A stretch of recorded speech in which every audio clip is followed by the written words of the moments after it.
Magandang araw mga kabarya, Kakawin Hunter. Share ko lang po sa inyo itong barya aking na hunt.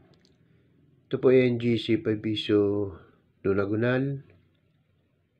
Yan po ang aking share po sa inyo. Sana po ipanoorin yung video ito.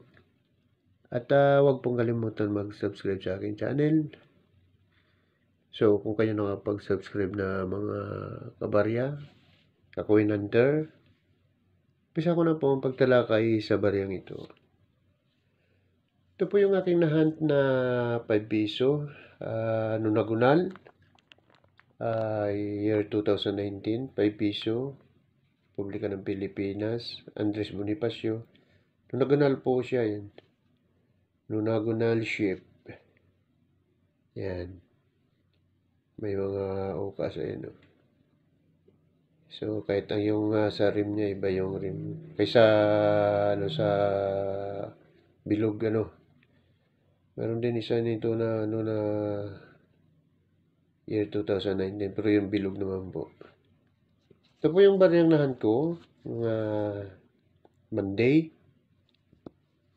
So nung pinapansin ko po na naisukli po sa akin ng tindahan, ako po bumili.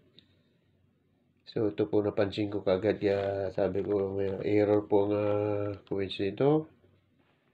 So yan po ang atin sisikaping hanapin para makita po ninyo, para kung sakali mayroon po kayo nito ay pwede nyo na pong gawing collection. So mapapansin po dito sa gilid ng ito sa tabi ng rim, makita mo yung parang scratch siya po. Yan. Ito, palibot po yun. Scratch po siya. Ito po kasi pong nangyayari po kasi ito po metal pa lang po ito pagka ginagawa po. Ito po kasi po plated to yung kulay puti na to. Yan, plated lang po siya. Pero yung loob nito, yung pinaka-barya nito is metal talaga po yan. Bakal po talaga na para sa plancha na pinaplat po siya. Plancha po ito yung pinaka-loob nito ng barya. Kaya pag natukla po ang plated nito, parang galvanizing siya. Pag natuklap po yung puti nito, bakal na po yung loob niyan. Itim na po, mangingitim na po yan. So, mapapansin nyo po dito yung, yan. Ito po yung tinatawag na die scratch o kamot-kamot doon po sa die. Nagkaroon po nito pagka yung langis sa may die, hindi po nawawala. Kasi po pagka umimpak po ito ang kasi cold, ito po yung tinatawag na cold forging. Hindi po binabaga po ang baryang ito. O yung metal nito, hindi po binabaga. Kaya tawag nito po ay cold forging o cold cleaning po. Kasi po sa forging po ako nagtatrabaho. Kaya alam ko po yun. Kaya po nagkakaroon ng scratch po nito ay dahil sa mga langis. Kasi yung langis po sa katagalan kasi po kahit siya po malamig yung binabagsakan niya, patuloy po na bagsak ng dye nito po. Kasi mabilis yung paggawa nito Nagkakaroon po siya ng trap dito na puputok po yung langis.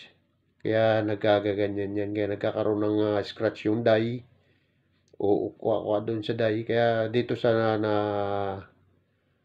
puporma sa sa barya o sa coins na ginagawa po nila. Kaya pagka na sa po na plated na siya, lalabas pa rin po siya kasi hindi po siya na metal polish yung barya po. Kasi hindi kakayanin ito po ng ng shot blast. Maaari pong shot blast muna nila ito bago i-plated yung baryang ito. Kaya pag minsan makita kayo po, makinis na makinis po yung ganito. So, sana po kapag bigay ako ng kunting kalaman sa inyo, mga kabarya. So, ito naman po yung mukha ni Andres Bonifacio. Ayan po, meron po siyang bukol dito. Ayan. At ito po, nagkaroon din siya ng bukol. Mga bukol po siya yan, bukol yan. Meron siya po dito sa may, mga pisngi. Ito po yung, ayun po pala pisngi. Tapos ito malapit sa tenga po yung scratch na mahaba yun. Nahati po yung tenga niya eh. Ito. Meron din, ay ito pala ang pisngi. Ano? Pisngi. Ayan to. Ito meron din po siya. Yung mga bukol. Ayan. So, ayan. Para sang payat. Pumayat po. Ayan. Yan po. Ayan. Yan po ang kanyang bukol. Yan. So, sana po makahanap din kayo ng mga ganitong barya. Hindi ko lang alam kung meron pa itong kasama o ito lang po ay nag-iisa. Kung sakali man pong makahawak kayo ng ganito, check nyo lang po yung comment section ko. Kung ito po may price value na po yung ganitong error ng barya. Para malaman nyo na rin po. Para ma-update rin po kayo. So,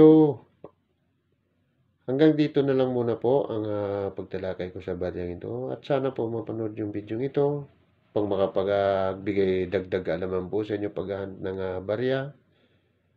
So, magandang araw po sa inyong lahat. Ganito na ang video ito.